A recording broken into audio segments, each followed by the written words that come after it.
最近有俄罗斯媒体注意到了我国电磁炮的研制进度，那么国产电磁炮如今的性能到底有多强呢？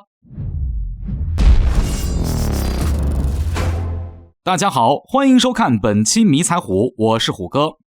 如今电磁炮是一款非常热门的未来武器，不光中美俄等大国在相关领域投入研发，甚至连土耳其、印度这些国家也要来凑个热闹，不搞出点成果来，出门都不好意思跟人打招呼。大家都已经知道，我国的电磁炮项目如今已经领先全球，正在进行舰载电磁轨道炮试验。而如今俄罗斯媒体也在关注这一事件。俄罗斯认为我国的电磁炮预计到2025年将投入使用。前不久936型登陆舰再一次搭载电磁炮出海，尽管我国此前已经进行过多次实弹射击试验，但是关于电磁炮的一举一动仍然牵动着广大军迷朋友的心。不过至今我国的电磁炮实验都进行得比较顺利，效果非常好，证明我国实现电磁轨道炮小型化和舰载化是完全可行的。而且它的每一发炮弹都要25000到5万美元，比美国的电磁炮还实用。在电磁炮领域，目前站在最前沿的还要数中美两国。美国在该领域的研究最早，也是第一个拿出试验样炮的国家，并且发射试验也非常成功。但是就在即将成功的那一刻，美国海军却突然放弃了该项目，对于电磁炮的研制就此中断。后来随着中国电磁炮进展的公开，美国海军才又重新启动了该研究项目。原本美军计划在朱姆沃尔特级驱逐舰上就使用电磁炮，但是因为电磁轨道炮小型化问题迟迟没有进展，所以美国这款驱逐舰的舰炮还是空壳子。导致美国海军电磁炮项目如此坎坷的原因，除了新的武器研发计划占用资金之外，还有一个重要原因，便是步子迈得太大，咔，扯到蛋了。众所周知，美国海军的电磁炮项目原本是为了配合 DDJ-1000 驱逐舰使用。当时美国海军给电磁炮制定的指标是炮口动能64兆焦，能够让弹丸以2500米每秒的速度飞行，射程高达450公里。然而直到最后，美国拿出的试验样炮也只能做到炮口动能33兆焦，能够将弹丸发射到230公里之外，距离其设计指标还差得远，终于耗尽了美国海军的耐心。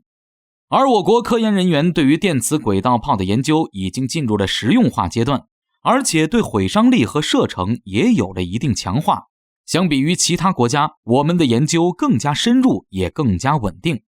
那么我国国产电磁炮的性能到底如何呢？这个问题并不难回答。就在国产电磁炮的上一次实验中，我国那艘世界最强坦克登陆舰搭载着电磁炮在海上进行了测试，划出了长达220公里的禁航区。同时有美国消息人士称，此次测试的弹丸以 1.6 英里，也就是2580米每秒的速度，击中了124英里，也就是220公里外的目标。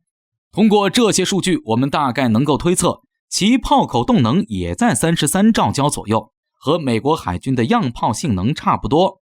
从这里也能看出，我国最开始给电磁炮设计的指标就非常现实，没有美国海军那样好高骛远。传统意义上，炮弹是利用燃烧火药产生的瞬间高压激发炮弹，而电磁炮则是利用磁场力加速炮弹。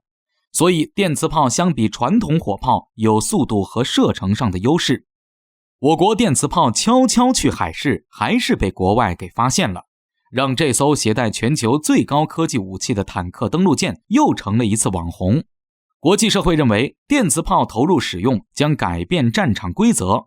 而在电磁炮研究竞赛中，我国超过美国，取得领先。